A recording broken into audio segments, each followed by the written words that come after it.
January, Monday. Today has been a wild day, and it's all because of Dad. At work, he and his team reached their sales quota, so they were celebrating. Dad decided to be an idiot and throw a stapler as hard as he could in the air while celebrating. It hit one of the coworkers in the face and killed her instantly. I guess that caused something inside of him to awaken because he killed everyone in his office after that. I don't know the details, but the news said the office was covered in blood. There was a manhunt for Dad, and police officers were stationed throughout Plainview to find him. I heard someone knocking on the back door, and it was Dad. He told me to give him the keys to Mom's car. Just then, the doorbell rang, and Roderick answered it. The police were at the door asking Roderick if he had seen Dad recently. I quickly grabbed the keys and gave them to Dad. He told me to follow him to the car and get in the passenger seat. Looking back on it, it was pretty dumb of me to get in the car with him. Dad started driving as fast as he could out of Plainview. I told him that he should drop me off on the side of the road and I wouldn't tell anyone that I had seen him. He looked pissed when I said that. Dad told me that I was an accessory to murder now and that he would tell the police I helped him escape if he got caught. He said that he needed my help with something after that I could leave. This is BS. At least I brought my journal with me so I could write about what happens. Dad drove for a while and then stopped at a motel. I was kind of pissed because I wanted to stay at a fancy hotel, but I decided it might be better not to say anything to Dad about that. He paid in cash so that the room couldn't be traced to him. Hopefully tomorrow goes better than today. Tuesday. I woke up and was confused where I was at first. Then reality sunk in, and I realized I was at a motel with Dad and that he was on the run from the law. Dad told me to get him moving, and I asked him where we were going. He said it was going to be a fun surprise. We arrived at a nearby convention for movies, shows, and comics. I was surprised since I thought Dad was up to something more sinister. This was the happiest I'd ever seen Dad in my life. I thought it was pretty pathetic that being around all these nerds made him so happy though. I followed him to the celeb row, and he stopped by a booth for one of the actors from some movie series. Dad introduced himself to the actor and said he was a big fan of him. They talked about the movies for a while. Dad then told the actor that he should leave the convention now, but the actor said that he needed to stay at the booth for another 5 hours. Dad said that he was sad to hear that and walked away. I followed him and was confused about why he said all that. Dad went to the car and got a costume, axe, and a big bag of stuff. He walked back into the convention hall, so I followed him. I asked Dad what he was going to do, and he said he was about to use his axe and bag of weapons to slaughter as many people as possible. He said that I should probably leave unless I was planning on joining him. I decided to leave. I thought about warning everyone, but I decided not to because I didn't care about those lame nerds. Plus, the people in the fursuits creeped me out, and maybe it was better if Dad put them down. Oh my gosh, Greg.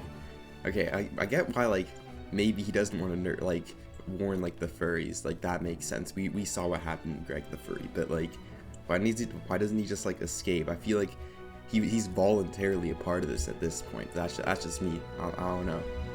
I left the convention and walked back to the motel, since it was pretty close by and I had a copy of the room key.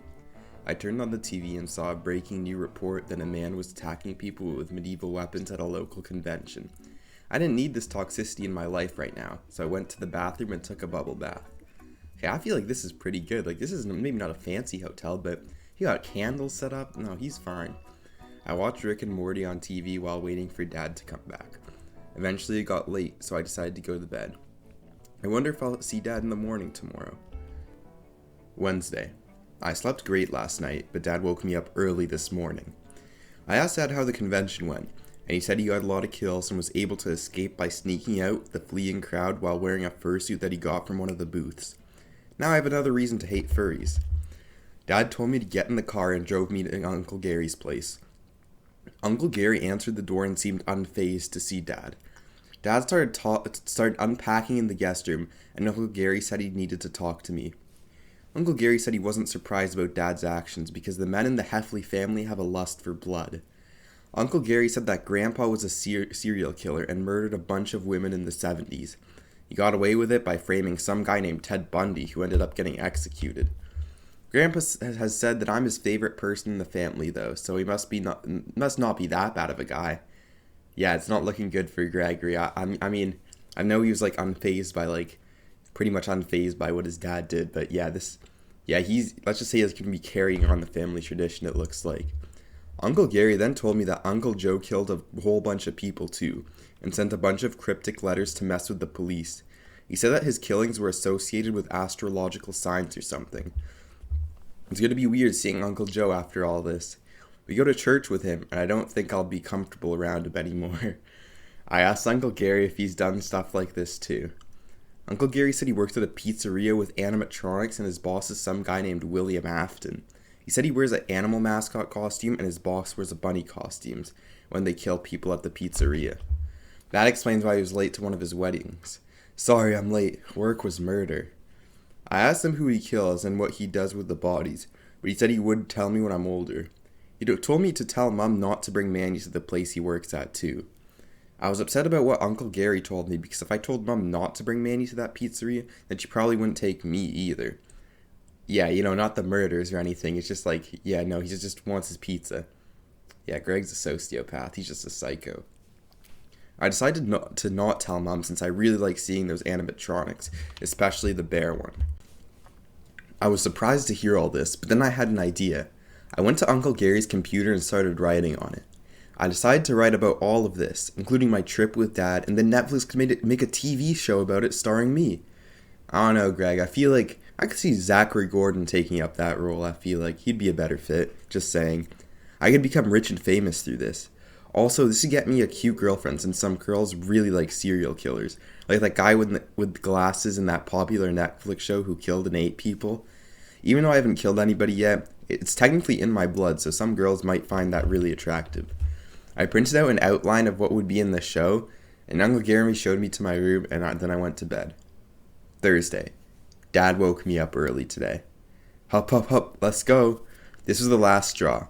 I called him a little bitch for waking me up early again. Dad didn't care that I called him that and said he woke me up since I needed to get the hell out.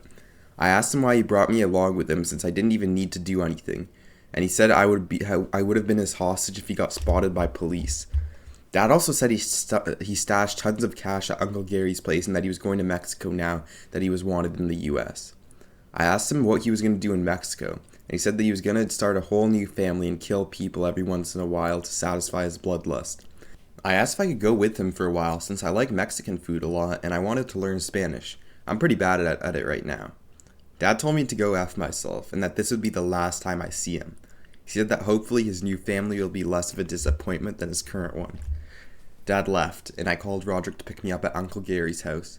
He arrived and said that everyone was super worried about me since I was missing for the past 4 days. He drove me back and looked like he was holding back tears. When I got home, Mom started crying and asked if I was okay. I said I was fine and that I just had to follow Dad around the past few days.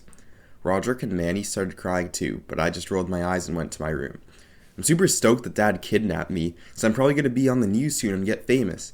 Plus, when I make my script about Dad and the other killers in the Heffley family, I want to be even more famous and get a Netflix deal for sure. And that's the end. I hope you guys enjoyed. Make sure to go check out the author of this. He has a ton of awesome fan fictions. I'll hopefully read a lot of them soon. Hopefully his name will be up on the screen here, but there also should always be a link in the description to whoever writes whatever I read. So yeah, let me know what I should read next. And yeah, like and subscribe.